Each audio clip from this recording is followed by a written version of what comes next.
नमस्कार साथियों। तो आज का वीडियो लेखपाल भर्ती को लेकर बनाया जा रहा है। इस वीडियो में हम बात करने वाले हैं 8085 पद जो कि लेखपाल भर्ती के लिए रिलीज़ किए गए थे उसके बारे में। यहाँ पे आपने देखा कि पीईटी परीक्षा के थ्रू ये सबसे बड़ी भर्ती थी जिसमें बहुत ही ज़्यादा कैंडिडेट ने पार्टिसिपेट किया और यहाँ पे पेपर देने वाले कैंडिडेट को लगभग 2,40,000 के आसपास कैंडिडेट को बुलाया गया पेपर देने के लिए और यहाँ तक सब कुछ ठीक चल रहा था। मगर बाद में क्या आया कि कुछ जगहों पे नकल की खबरें आई कि पेपर लीक हुआ। पेपर लीक नहीं हुआ था, जबकि वहाँ पे लोग आपस में पूछ कर हल कर रहे थे, क्योंकि यहाँ पे टाइम बहुत ही ज़्यादा था क्वेश्चन के हिसाब से। इस वजह से यहाँ पे कैंडिडेट को टाइम मिल गया 10-20 मिनट का। उसी में वहाँ पे जो है चीटिंग हुई, उस तरीके से चीटिंग हुई जो कि आप ज़्यादातर देखते हैं कि बोर्ड एग्ज़ाम्स वगैरह में होती रहती कि आप अपने पड़ोसी से पूछ कर लेते हैं, उस तरीके से भी चीटिंग हुई। मगर यहाँ पर भी ठीक था। यहाँ पे जो उंगलियाँ उठी, जो जिनको जेल भेजना था जेल भेजे गए, बहुत ही चीज़ें हुई, वो चीज़ें अलग थी। उसके बाद डीवी के लिए कैंडिडेट को बुलाया जाता है और बाद में फाइनल रिज़ल्ट आता है। फाइनल रिज़ल्ट आने के बाद एक बहुत ही अच्छी चीज़ देखने को मिली जो कि इसकी प्रक्रिया को लेकर था। फाइनल रिज़ल्ट के बाद बहुत स्पीड में प्रक्रिया चालू हुई और यहाँ पे आपको कुछ ही महीने में आपको ज्वाइनिंग लेटर भी रिसीव होने लगे, क्योंकि आयोग यहाँ रिज़ल्ट रिलीज़ करने के बाद आयोग का काम होता है कि आपके जो भी रिजल्ट्स हैं, आपके डॉक्यूमेंट जो भी हैं, पूरे के पूरे ईमेल के द्वारा और हार्ड कॉपी के द्वारा आयोग आपके विभाग को भेजता है, जिस विभाग से आपकी वैकेंसी आती है। तो ये चीज़ हो गई और वहाँ से जैसे होता तो महीने भर के अंदर ही विभाग कैंडिडेट को ज्वाइनिंग लेटर इशू कर देता है। ये बहुत ही अच्छी चीज़ देखने को मिली। उसके बाद क्या होता है कि ज्वाइनिंग लेटर इशू करने के बाद लोग कैंडिडेट ज्वाइनिंग के लिए चले जाते। बहुत से लोग इस्तीफ़ा दे देते हैं अपनी पुरानी जॉब से, जो सेम ग्रेड पे थे तब भी इस्तीफ़ा देकर, कहीं दूर थे, कहीं और भी दिक्कतें थी, तो वो लोग अपनी सुविधा के अनुसार इसमें ज्वाइन करने के लिए पुरानी नौकरी से इस्तीफ़ा दे देते हैं। अब यह उनके लिए पूरा टाइम शुरू हो जाता है, क्योंकि टेक्निकल रिजाइनेशन जो लोग देते हैं उन्हीं को यहाँ पे बेनिफिट मिला है, क्योंकि वो लोग दोबारा अपनी भर्ती में ज्वाइन कर सकते हैं। जबकि जो लोग नॉर्मल रिजाइनेशन देते हैं, रिजाइन करते हैं, तो उनको यहाँ पे अपनी भर्ती में वापस जाने का मौका नहीं मिलता पुरानी नौकरी में। ये चीज़ थोड़ा टिपिकल होती है, ये ध्यान रखिएगा। कभी भी आप नई भर्ती में जाएं तो टेक्निकल रिजाइन ज़रूर करें, ऐसे ही ना जाएं, क्योंकि आप देखते हैं कि भर्तियां ज़्यादातर फंस जा रही हैं। तो अब क्या होगा, कोर्ट केस चलने लगा ज्वाइनिंग के पहले ही।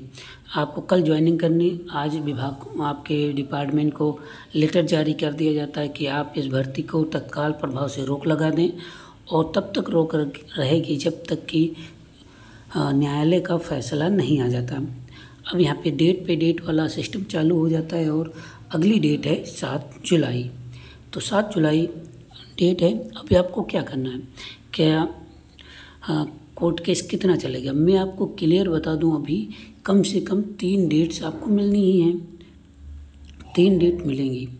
3 डेट मिलने का मतलब यह है कि आपको लगभग 3 से 5 महीने लगेंगे, क्योंकि जो डेट दी जा रही बहुत ही ज़्यादा टाइम की दी जा रही।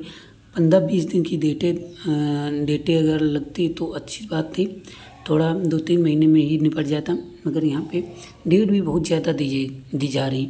इसका मेन मकसद क्या है कि क्या न्यायालय भी लेल लट्टी भी करना चाहता है, ये अलग की बातें हो जाती। जुलाई पहुँचना बहुत ही बड़ी बात है। जून में डेट होती तो ठीक था। जुलाई आप देखते हैं 4 जून को रिज़ल्ट आना है इलेक्शन का, और जुलाई 1 महीने बाद आपको डेट मिल रही, जो कि बहुत ही ज़्यादा लंबा टाइम के बाद डेट मिल रही है। तो इसमें आपको अभी 3 से 5 महीने लग सकते हैं कोर्ट केस में। और कुछ लोग कह रहे हैं कि कट ऑफ बदलेगी, तो कट ऑफ बदलने के आसार ना के बराबर हैं। अगर कट ऑफ बदली जाती तो कट ऑफ जितने नंबर गए उससे कुछ कम ही होगी, ज़्यादा होने के चांसेस नहीं है। ध्यान रखिएगा, क्योंकि न्यायालय भी नहीं चाहेगा या फिर सरकार भी ये नहीं चाहेगी जो लोग कैंडिडेट सेलेक्ट हुए उनको बाहर किया जाए। बहुत ही रेयर केस में ऐसा हो सकता है कि कट ऑफ आपकी ज़्यादा हो जाए, मगर ज़्यादा होने के चांसेस नहीं हैं, कम कट ऑफ होने के चांसेस ज़्यादा लग रहे हैं। अब री एग्ज़ाम की बात तो लोग कर रहे थे, तो री एग्ज़ाम होने के चांसेस इसलिए नहीं है क्योंकि यहाँ पे जो एग्ज़ाम में धांधली के आरोप नहीं लगे हैं, ठीक है। एग्ज़ाम में धांधली के आरोप लगते कि पेपर लीक हुआ या उस तरीके की घटना होती जिससे कैंडिडेट पे इफ़ेक्ट पड़ता, तो वो चीज़ें होती तभी यहाँ पे आपको री एग्ज़ाम देखने को मिलता। तो री एग्ज़ाम का सपना छोड़ दीजिए, री एग्ज़ाम नहीं होगा, अगली भर्ती की तैयारी करते रहें जिन लोगों को सिलेक्शन नहीं हुआ, और जिन लोगों को हो भी गए वो भी अगली भर्ती की तैयारी करते रहें।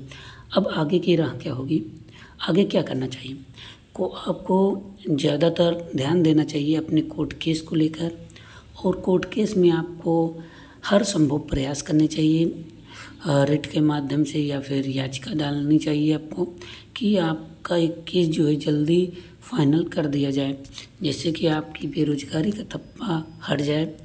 बहुत से लोग सेलेक्ट हुए थे, मेरे परिचित भी बहुत से लोग थे, तो बहुत ही दुख लगता है कि कैंडिडेट सेलेक्ट होने के बाद भी यहाँ पे कोर्ट केस के चक्कर लगा रहा और सैलरी से वंचित रहता है। मैं आपको बता दूं, मेरी भर्ती में ज्वाइनिंग लेटर मेरा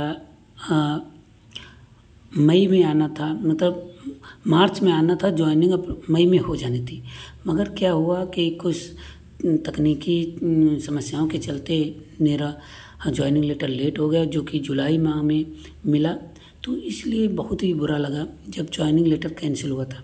तो ये चीज़ें सभी लोग फेस करते हैं, कोई आप ही नहीं है, सबके साथ ये चीज़ें डर बना रहता। जब तक कि फाइनल ज्वाइनिंग हो नहीं जाती तब तक लोगों का डर बना रहता है।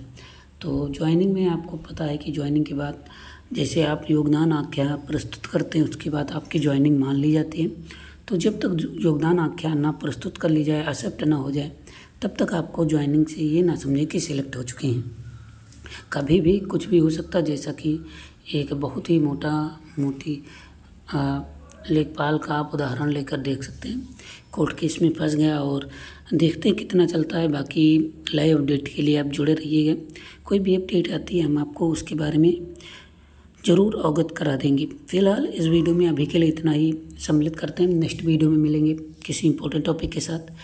तब तक के लिए नमस्कार, धन्यवाद, जय हिंद, जय भारत।